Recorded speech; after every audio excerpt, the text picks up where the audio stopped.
Thank you for joining us for this North Metro TV Local Decision 2016 candidate debate. Today we have the candidates running in for Minnesota Senate in District 38 joining us. We have the Democrat Pat Davern and Republican incumbent Roger Chamberlain. Thank you both for being here, and I appreciate you taking time out of your schedules to come on in. Good afternoon. Good afternoon. Well, let's start today with opening statements. Pat, you're in the first chair, so you have the first opportunity for an opening statement today. Well, thank you very much. My name is Pat Davern. I'm running for the Senate for 38. I think right now what we need is very strong leadership, and right now I don't think that we have it. Our current representation, I think, is not very good, and that's why I'm running. Certainly, his past voting record will describe that as we go. Also, his past performance in the legislature will be looked at. He's probably going to make you a lot of promises. He's probably going to make you a lot of excuses. Pay attention. Within this last legislature, this partisan legislature, nothing was accomplished in the past session, so I ask you to take that into consideration. Thank you very much. Thank you for your opening statement. Roger, your opportunity now for your opening statement. Well, it's simple, Ben. It's about your life, your choices, and your dreams. There's two visions in this state. One puts people first. It's accountable and fair. The other one is government first. It's self-serving and unaccountable. People first, the vision I share, the vision I promote, simply believes in the in the dignity of each person, in the liberating power of the human spirit. It helps to enrich people, live to their potential, create value for themselves and their families. The other vision, Mr. Davern's vision, is a government-first vision, a vision of self-serving, unaccountable government, which we've experienced over the last 4 years under Democrat leadership and under Governor Dayton. This vision of government first simply believes that government is there and is better than anybody else, that they know better than anybody else, that they are there to lead us and shepherd us through our lives. And in the end, it simply enriches a small group of ruling elitists, politicians and business owners. So I support people first and always will. Thank you. Thank you for both of you for your opening statements. And as we go, if you are running short on your time, I'll simply just put my hand in the air so you know that. But we're going to go into our question and answer segment now. And the first question, Roger, you'll be first on this question. First question is about taxes. What is just one specific change that you would like to see made to the Minnesota tax code? One change. Well, we've been trying for years to freeze the statewide business property tax. It's a punitive, egregious tax, automatic inflators. So I think if we had one change immediately on top, would be to do that. There are many other things we could do as well, but our state economy is suffering. It's not vibrant as some would be led to believe, including Mr. Davern. It's near the bottom in GDP. We've lost mining, construction, and manufacturing jobs in the state, but growing government jobs and service jobs. So how do we do that? I think one of the biggest things we can do is at least do some reform to the business property tax and perhaps the individual income tax system. Thank you for your answer. Pat, same question to you now. What is one specific change you would like to see made to the Minnesota tax code? Well, I'd like to see it simplified quite a bit. I think that's a major thing that a lot of people talk about. One thing I'd like to see is property taxes go down, and I think that a lot of that can be accounted to more local government aid being allocated by the legislature. So I think we need to be able to give more tax help to the middle class. I think they deserve it. And with the surplus or the projected surplus that's coming into effect, I think we can accomplish that. Thank you both for your answer. After every question, I'm going to offer rebuttal time if you choose. It's just 15 seconds, but Roger, you have the first opportunity. Well, what Mr. Davern has just offered up was more complication, not simplification, and a tax increase. What he's advocating is tax increases, and the tax increase and the tax policy has killed businesses and jobs in this state. So if he wants to help the middle class, that's what he has to think about. Opportunity for rebuttal time, too. Well, remember, you voted against local government aid, and that is responsible for increasing property taxes, and you voted against that, which effectively means you yourself have voted for increased property taxes for the people of District 38. Let's keep going a little bit on taxes. I want to give you an opportunity to respond to that. Well, I'm just going to say it's a lie. He's not telling the truth. He knows very little about the tax system. It's just flat out lie. The tax bills that were offered were egregious tax hikes on Minnesotans, several of which the governor and the Democrats in Senate had to repeal the following year, 2014. And then Pat, I'll come back to you. Let's continue on this conversation. If you were to try and see a boost in local government aid, how would you accomplish that? Well, by going to the legislature and working with people to make that happen. I think that's, instead of being a roadblock, being a catalyst to be able to make that happen and be able to help people. Because I think middle class is the class that's suffering right now, and that's where we have to help. And that could be through income taxes or through property taxes. Okay, let's move on to another topic now. This topic is, let's talk about the environment a little bit. Pat, you'll be first with this question. Are there additional environmental protections that you would want to put into place as a state legislator? Well, I think we always need to increase the protections of environment. I'm a very big supporter of local environment, and we should be very careful, especially making sure that it's not being polluted and making sure that laws are being followed and also laws are being enforced. And I think that's a key. We definitely have to make sure that everybody's following the rules, which would be personal and also corporations. Thank you for your answer. Senator Chamberlain, same question to you. Are there any additional environmental protections that you would want to put into place as a state legislator? Well, right now we have many layers. I can't think of anything out the top of my head. We have city, county, state, federal protections. We have many sources of funding through constitutional amendments, through state law, federal law, local folks. There's a lot of the legacy bill helps the environment and a variety of programs. I'm a big supporter of the Rice Creek watershed and the work they do in the local area. So it's hard to pin down one thing that we could do. We have been trying, and the governor's agreed over the last several years to try to simplify some of them and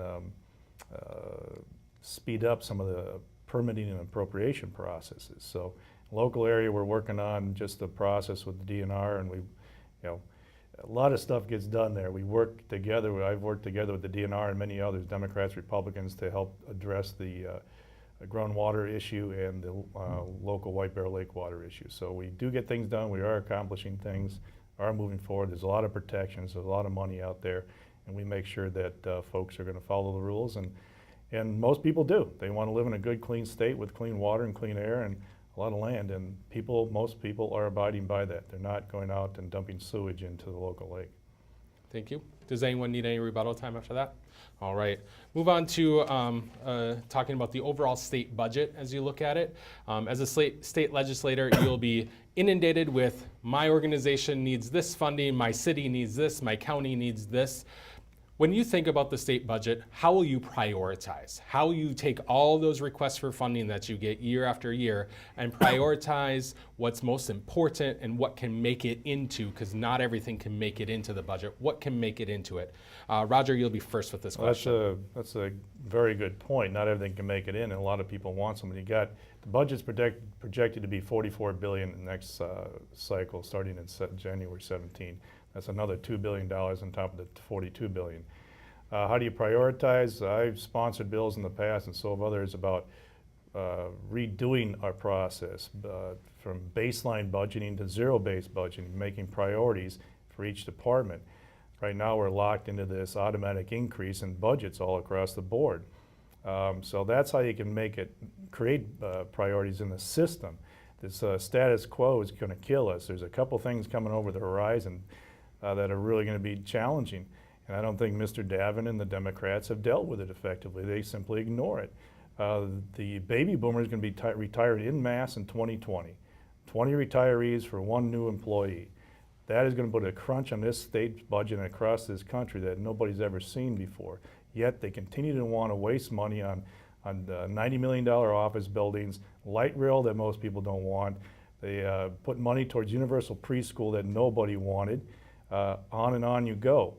So how do we prioritize? We stop the self-serving operation of government the way it is, and with the Democrats, start looking at people first. People first, what are they thinking about, and what are those priorities of the government? And that's what we had to focus on. Thank you for your answer. Pat Davern, same question to you now.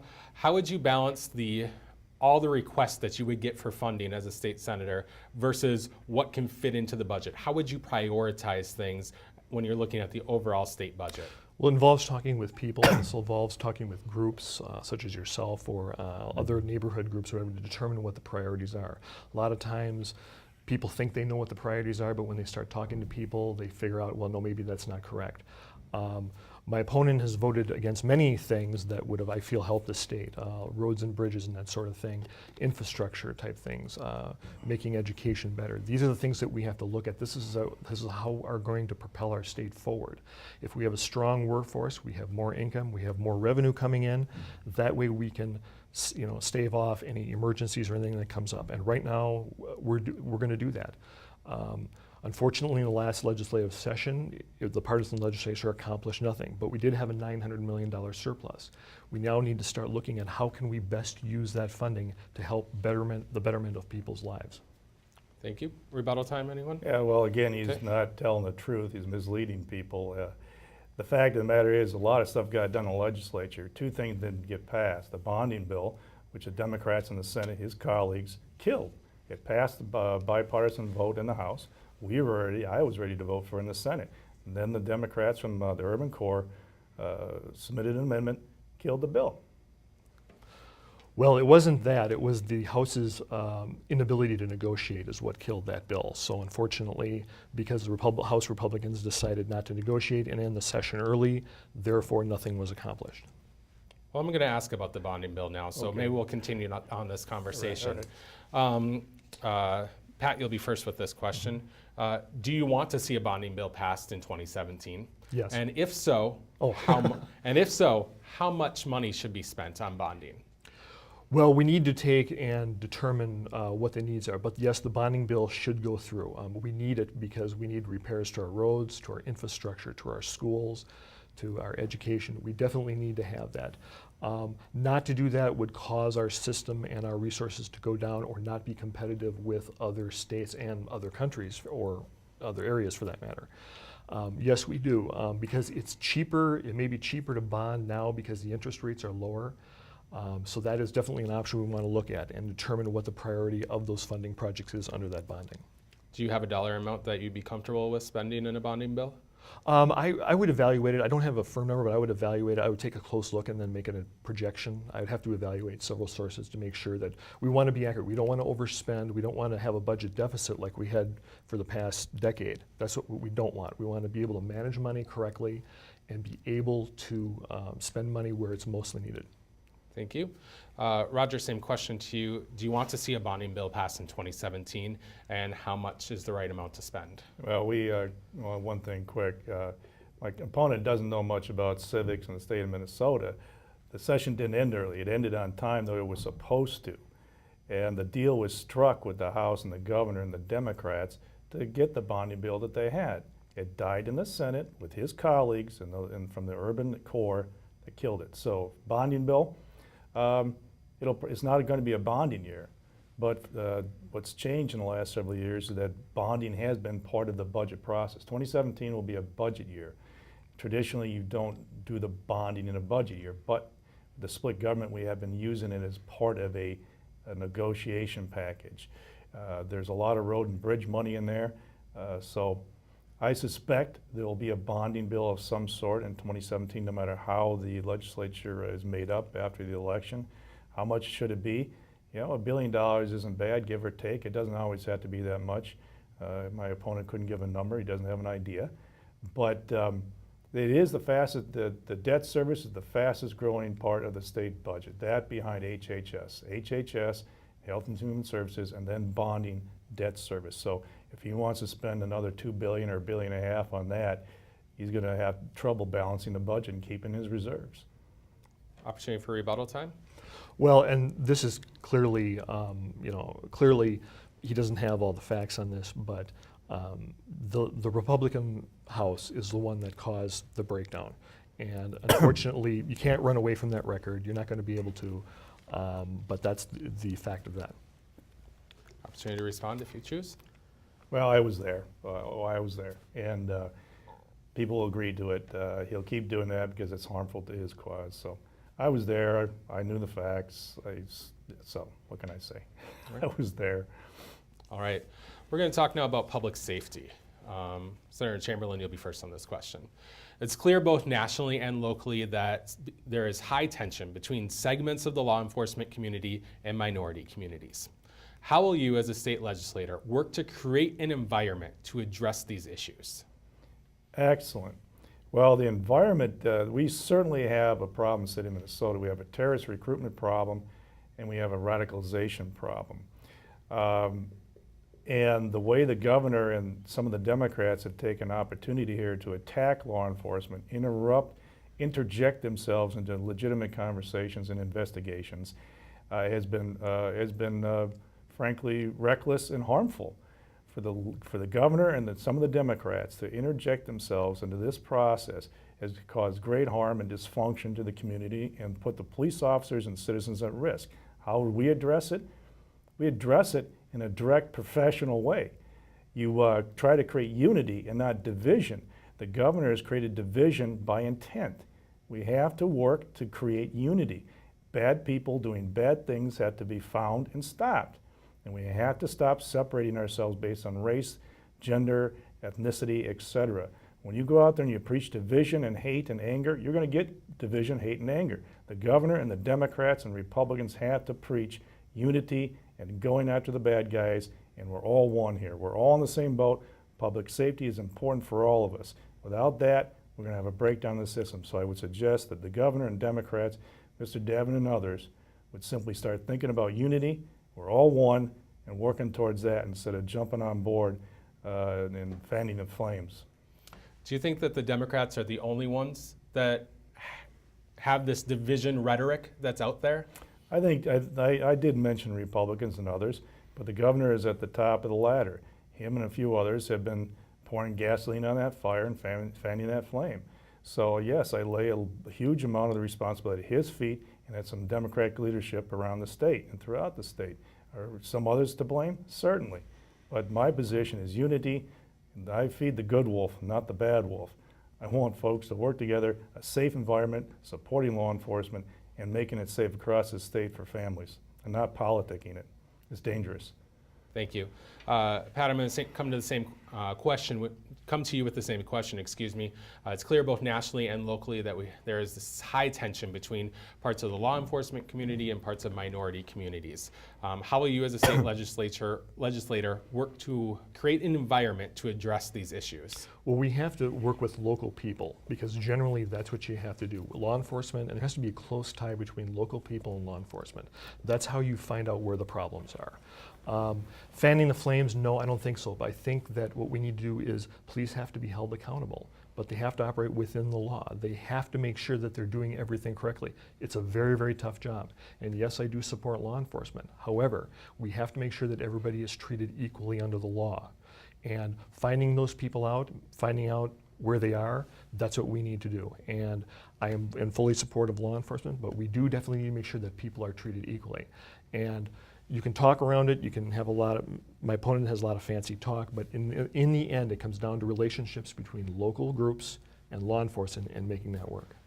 I'm going to ask the same follow-up question that I asked to your opponent. Do you think there's blame to go around on both sides on this, that rhetoric gets driven up by both sides? A little bit, because I think that I think you have definitely entities or people that are opposed to certain people, so you have to work with those people, but yes, I do. And you work with those people and you can make that happen. It all involves working together. Like we're all on the same planet, we're all in the same state, we have to be able to work together. Opportunity for rebuttal time, anyone? Well, working together starts with leadership at the top and anybody throughout the legislature who's in an elected position to not fan those flames and to step back and encourage strong law enforcement, but also encourage folks not to go out and commit crimes. Did you have anything else to add? Well, and like I said, it comes down to local neighborhoods and local police all knowing each other and all working together. That's how you solve those problems. The problems are known out there, but the people have to have confidence in law enforcement, and that's how you start out. Okay. We're going to get back to that topic of unity in a little bit as we move towards the end of our debate, but let's talk about healthcare right now. Pat, This is a three-part question, by the way. Same amount of time. Okay. I think you can do it. Pat, in what ways has MNsure been a success? In what ways has MNsure been a failure? And how would you change MNsure?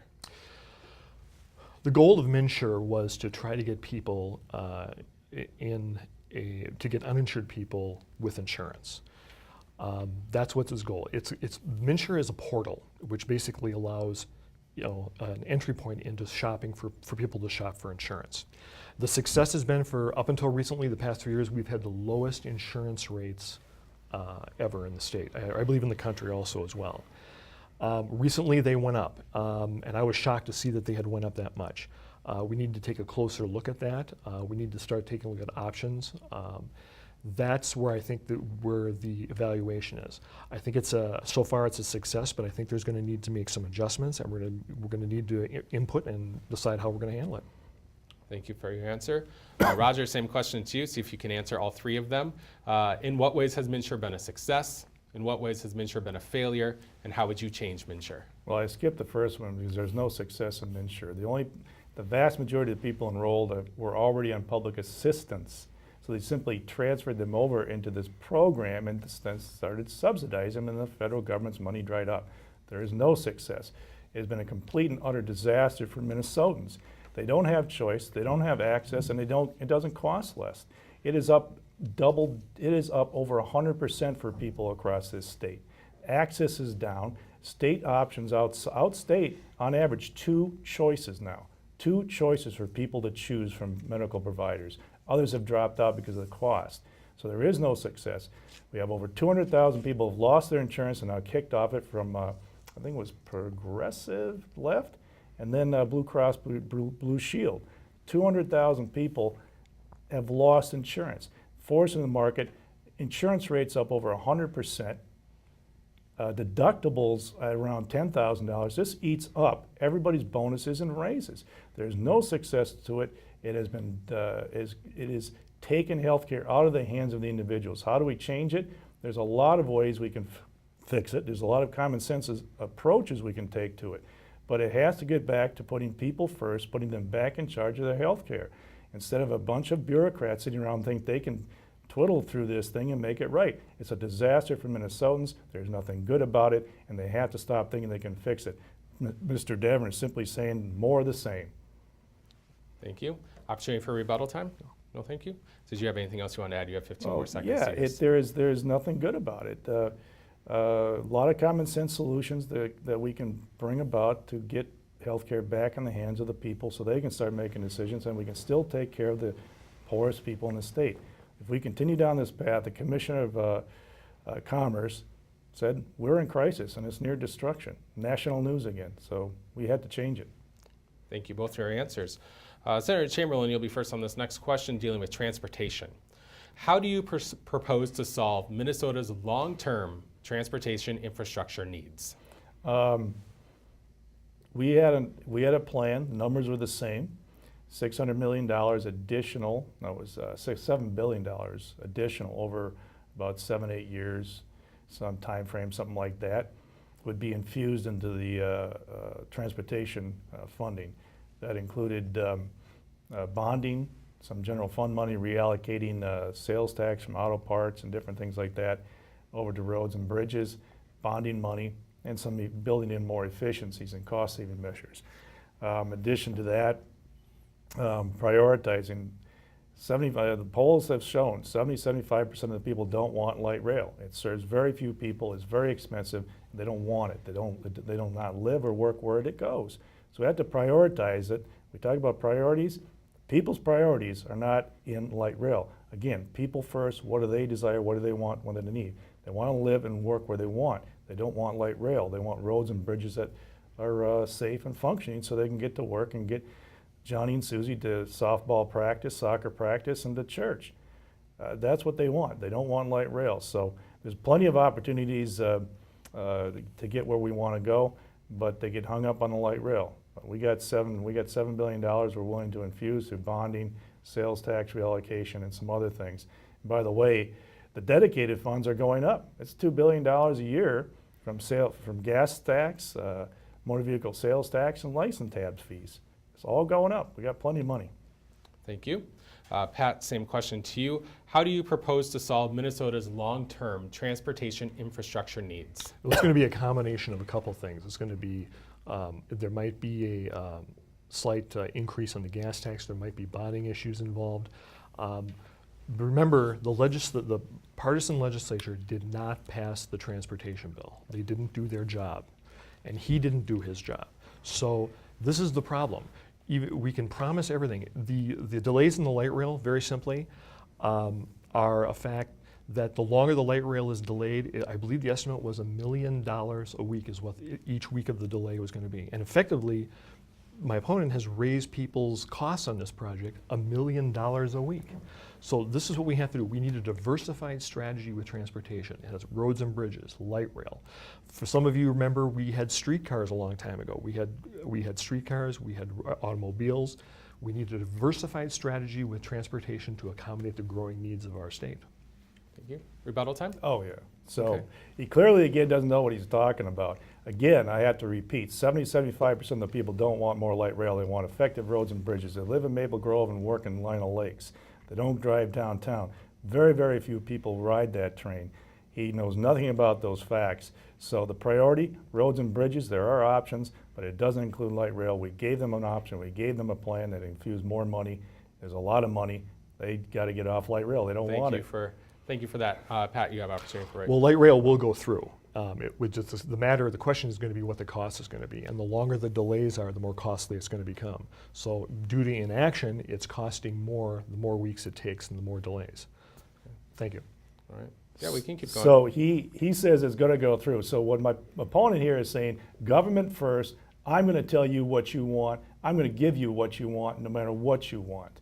He is saying we're going to push it through. We're going to shove it down your throat, and I don't care what you want. Most people don't want it. They don't want to pay for it. So that idea that it's going to go through is a tax increase that he's talking about. It's absolutely contempt for Minnesotans and the citizens of this state. If we do it small and in incremental steps, we can be successful. And he's talking about some massive tax increase or whatever may happen. But if we do it in small bites, we can be successful. And that's the goal in the transportation strategy. Do it small, do it stepped, and then it'll work. I think we see where you both lie on this one. It's not going to work. Okay. It just is ridiculous. All right, I'm interested in this next question I have, though, now, because we've been talking a little bit about what the people want, I've heard. And this next question, I think it's also pretty clear what the people want. So Okay. do you support Sunday liquor sales? Yes. Pat, you're first with this one. No, I don't. I really don't. I don't really see the point in that. I looked at the issue and I was really, I know that there were establishments that were looking to want to sell on Sunday. In my opinion, no, I don't think so. I don't see that, the need for that at this point. Okay. Later on, perhaps we could take a look at it, but at this point, no. Roger? This is fun. Yes. Again, majority of people want this. It makes sense. It's not a big deal. What he's doing here is standing up for special interests. That's the only folks who are against this. And we have some good relationships with some of those people that are opposed to it, but they know it's going to come eventually. Yes, we should do it. The people want it. It makes sense. It's not a big deal. It's a majority thing. So I'm glad to support it. That's it. Okay. All right. We'll get back to a little bit more serious was question now. Roger, Yeah. are there practical solutions that you would propose to solve Minnesota's persistent achievement gap in schools? Absolutely. So my opponent's party continued to support a status quo. During the last 4 years, they had hardly any votes that I can remember or debate or discussion in our K-12 committee. I sit in K-12 finance and policy. Hardly any votes, if any, or debates. So they got behind doors, worked with their special interest groups, and shoved through more status quo. They increased costs, increased mandates, increased burdens on schools, nothing new. So what have we got after 4 years? We have the achievement gap is still stuck where it worse in the nation. Minneapolis St. Paul schools are graduating less than 50% of their students. Most of the state students, less than 60-some% of the state students read and do math proficiency. So after 4 years of the status quo and mandates and additional costs, failing to address the heart of this issue, keeping citizens and parents and kids locked in a failing system, is absolutely criminal. But that's what they've done. Behind closed doors, special interests, that's what they've done. What do I decide? What I do? I've been saying it for 5-6 years. We had to empower parents and educators, push more control back down to those folks at the local level, let them work together to make policy and program decisions that are best for their kids and for their community. We don't live in 1942 anymore. We have to change this. His party's stuck to the status quo. Our kids have been losing for 4 years, no improvement across the state. Thank you. Pat, same question to you. Are there practical solutions that you would propose to close Minnesota's persistent achievement gap? I think one of the solutions was the partial pre-K funding that happened. I think that's going to be very successful in that. Working with local groups, homes, families, that sort of thing. That's going to be, it's not one solution, it's going to be multiple solutions together, but I think the pre-K is going to help in that respect, which is one of the things that was partially funded earlier this year, and I think that's going to be a good solution. That's absolutely wrong. 80% of the people out there, including almost all the organizations that support some sort of preschool, were opposed to that funding for universal preschool. They're absolutely opposed to it. We already have a system in place that targets at-risk kids that can choose. Parents can choose where they want to send their kids at risk in these preschools. The governor's proposal, and that money was opposed by almost everybody, so it's a bad idea. Okay. Last question for me. I said we'd double back to unity, so this is where we're going to end. Unity. This is a question we're asking to every person that comes in here this year, every person we interview or that's in a debate with us this year. Pat, you'll be first on this question. Okay. Across America, we are seeing deep divisions between races, ages, religions, socioeconomic classes, and political parties. How will you work to foster a spirit of unity, both in the legislature and in your own community? Pat? Well, it starts working with groups of people and helping them out, I think, in my opinion. Again, there's not one total solution to this problem. We all have to be working together. We need to start, it'll start with education. It'll go all the way through college, in my opinion, but that's how you're going to be able to address that, through knowledge and education, to be able to help resolve those issues. Right now, we do see a lot of unity issues, but I think eventually, as we come together, we're going to be able to solve those. Thank you. Same question to you, Roger. Across America, we are seeing deep divisions between races, ages, religions, socioeconomic classes, and political parties. How will you work to foster a spirit of unity, both in the legislature and in your own community? Well, that's an excellent question, because people have said that we're in the worst position for race relations in the last 50 years. It's stunning. So how would I foster it? Again, there's a story. It's an old Cherokee story. An old Cherokee grandfather was sitting down with his kid, and he was telling him about the good wolf and the bad wolf. He said, inside everybody there's this fight going on. It's between the good wolf and the bad wolf. The good wolf is unity, peace, joy, happiness, working with people, hard work, things of that sort. The bad wolf is envy, greed, avarice, division, hate, anger, lust. It's all that stuff. So the kid asks, well, grandfather, who wins? He says, the one you feed. I feed the good wolf. I don't go around fanning the flames of hate, anger, and division. I feed the good wolf. People have to decide, are they going to feed the good wolf or the bad wolf? Are they going to go in and continue to foster this for political agenda? Or will they look to the good side, the positive side, and start fostering, instead of talking about dividing us every time they come in the legislature around down racial or ethnic lines, why don't we talk about people being people?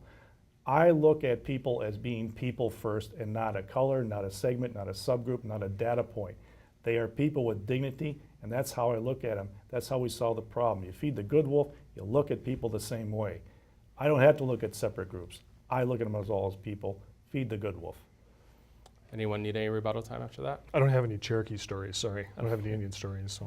No, it helps. All right, well, that's the last question that I have for you. So we're gonna move on now to an opportunity that you have, if you so choose, to ask your opponent a question. Pat, you have the first opportunity to ask a question that you can ask directly to Senator Chamberlain. Well, my question is who you represent in the district, because when I reviewed your voting record is atrociously bad.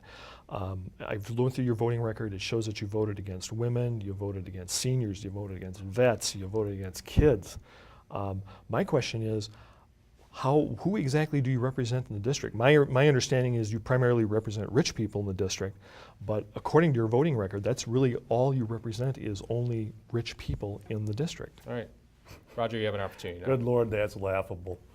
Patrick Davern's never sat down, had a beer with me, or chatted with me besides this moment here. He knows nothing about me or my background. Everything he said is a lie and it's misleading. Lies and misleading. It's ridiculous. What I do is I represent everybody in this district. I know my district. I know how many people live in the district. I know how many households live in the district. I know the median income. I represent everybody. I look at people, I put their desires and interests first, and the best thing for people is to live their lives and stop bothering them. What he has done and his group has done and his organization, his party, is they have wrecked our healthcare system, they've wrecked our education system, we have no progress there. They continue to feed a self-serving operation of office buildings, LRT, universal preschool, unionizing daycare run by women, raising taxes on agriculture and services, which had to be repealed. That's not representation. That's not putting people first. That's not what people wanted. I've been representing the people. I got elected twice. As I represent people, I look at them, I want the best for them that they can have. Live to their potential. So it's laughable that he brings up talking points. It's all misleading, it's all lies. By the way, Mr. Davern, I served in the Navy 4 years, 1 year in the Navy Reserve, and 3.5 years in the Army National Guard as a medic. So I've served with MACV. I got them some legislation. I supported more money for vets' homes and to exempt veterans' pensions from taxation, which your party threw out for several years until this last year. So I'll stand on my record. Okay. Thank you. You do have 15 seconds to respond if you choose to use it. Well, we thank you for your service to this country, most definitely. However, the issues that are concerning to the people of District 38 are disturbing when they look at your record.